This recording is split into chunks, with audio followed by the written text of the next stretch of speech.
Hey guys, so ஒரு கடலில் நீங்கள் எவ்வளோ ட்ரை பண்ணாலும் உங்களால் முங்க முடியாது. எஸ், ஸோ இன்றைக்கி பேச போகிற விஷயம் வந்து டெத் சி. இந்த டெத் சி எங்கே இருக்குது அப்படின்னா ஜார்டன் நாட்டில் இருக்குது.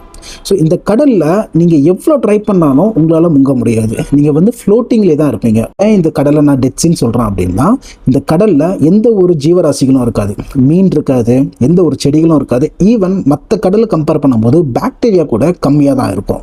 ஏன் மற்ற கடலை கம்பேர் பண்ணும்போது இதில் முங்க முடியாது அப்படின்னா, இதில் வந்து சால்ட் அதிகம். ஸோ யூஸ்வலாக வந்து கடலில் வந்து 3.5% சால்ட் இருக்கும், இதில் பார்த்தீங்கன்னா 30% சால்ட். ஸோ இந்த ரீசன்னால் தண்ணியோட டென்சிட்டி அதிகமாக இருக்கும். அதனால நம்ம வந்து ஃப்ளோட்டிங்லேயே தான் இருக்கும். ஏன் இந்த டெத் சி உருவாச்சு அப்படின்னா, இந்த பகுதியில் ஹீட் ரொம்ப அதிகம், மழையும் ரொம்ப கம்மி. ஸோ அந்த காரணத்தினால தண்ணி எவார்பரேட் ஆகும்போது சால்ட் அதிகபட்சத்தில் கீழே விடுறதுனால சால்ட்டோட குவான்டிட்டி அதிகமாகும். ஸோ இது வந்து ஒரு டூரிஸ்ட் பிளேஸாக இப்போ இருக்குது. ஸோ நிறைய மக்கள் இதை விசிட் பண்ணுறாங்க. அதை தாண்டி இன்ட்ரெஸ்டிங்கான விஷயம் என்னென்னா, இந்த கடலில் மேக்னீசியம், பொட்டாசியம், கால்சியம் மாதிரி மினரல்ஸ் வந்து அதிகமாக இருக்குது.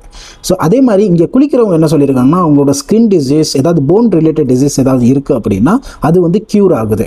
நிறைய காஸ்மெட்டிக் கம்பெனிஸ் வந்து ஸ்கின் கேர் ப்ராடக்ட் யூஸ் பண்ணுறதுக்கு இந்த கடலோர மண்ணை யூஸ் பண்ணுறதாகவும் இன்ஃபர்மேஷன் இருக்குது. ஸோ நீங்கள் சொல்லுங்கள், நீங்கள் யார் கூட இந்த இடத்துக்கு போகிறதுக்கு விருப்பப்படுவீங்க?